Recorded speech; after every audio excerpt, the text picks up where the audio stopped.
ভাইজান, আইজ রাইতে এই কামটা না করলে কি চলতো না? আসমান তো মেঘে কালা হয়ে আছে, আর নদীর পাড়ের এই গোরস্থানটা এমনিতেই সুবিধার না। হ্যাঁ, নদী কি তোর আর আমার ডরের হিসাব কইরা ভাঙ্গরে রতন? কাইল সকালের মধ্যে এই জায়গাটা ভাইঙ্গা নদীতে তলায়া যাইব। মেম্বার সব টেকা দিছে। জিন্দা মানুষের থাইকা মরা মানুষের দাম এখন বেশি। নে কামে লাগ। কিন্তু ভাইজান, রাত বিরাতে পুরানা কবর খুইরা লাশ তোলা, আমার তো হাত পা অবশ হইয়া আসতেছে। যদি কিছু বাই হইয়া আসে? আরে বাইর হইব আবার কি?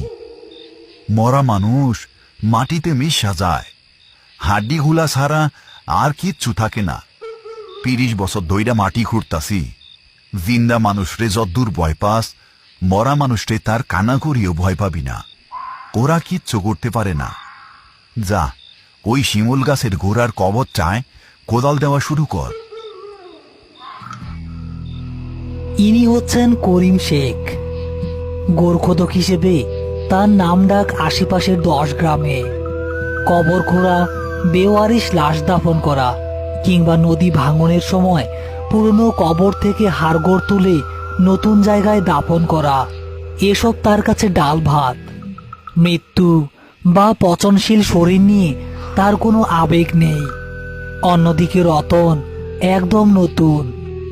পেটের দায়ে ভাইজানের সাথে এই ভয়ঙ্কর কাজে এলেও গোরস্থানের নিস্তব্ধতা তাকে প্রতি মুহূর্তে গ্রাস করে। রতন কাপা কাপা হাতে কোদাল চালানো শুরু করলো। করিমও অন্যদিক থেকে মাটি সরাতে থাকলো। বাতাসে একটা ব্যবসা পচা গন্ধের সাথে কেমন একটা অদ্ভুত বুনো গন্ধ ভেসে আছে। হঠাৎ রতনের কোদাল শক্ত কিছু একটার সাথে ধাক্কা খেয়ে টং করে আওয়াজ হলো। ভাইজান, নিচে শক্ত কি জানি বাইজা উঠলো, মনে হয় হাড্ডি। আহাম্মকের মতো কথা কইস না রতন।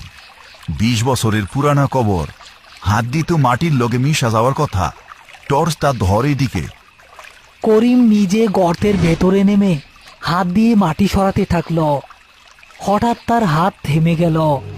টর্চের আলোয় দেখা গেল মাটির নিচে কোনো হাড়গোড় নেই, বরং সম্পূর্ণ অবিকৃত একটি কাফনের কাপড় দেখা যাচ্ছে। ২০ বছর মাটির নিচে থাকার পরও কাপড়টা একটুও পচেনি।